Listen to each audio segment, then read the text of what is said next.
Good morning বন্ধুরা।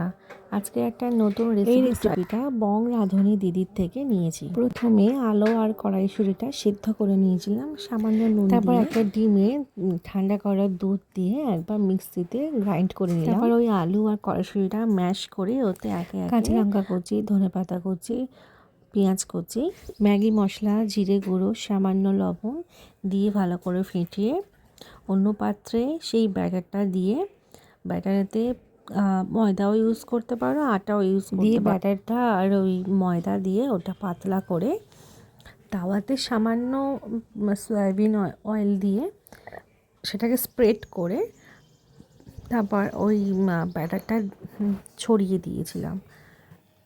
উপরটা কাঁচা ভাবটা চলে গেলে তারপরে টমেটো সস দিয়ে একটুখানি স্প্রেড ওই পুরটা আমরা অর্ধেকভাবে দিয়ে দেবো। দিয়ে ওটাকে পাট করে আমরা উল্টে দেব, দিলেই হয়ে যাবে রেডি। তারপর স্টাফ করে দেওয়ার জন্য তোমরা কেটেও দিতে পারো। আমি কেটে দিয়েছিলাম, ও তো টিফিনে নিয়ে যাবে, সেহেতু আমি কেটে টিফিন বক্সে তোমরা একবার ট্রাই করতে পারো। খুব সুন্দর দিদি রেসিপিটা দিয়েছে। টাটা।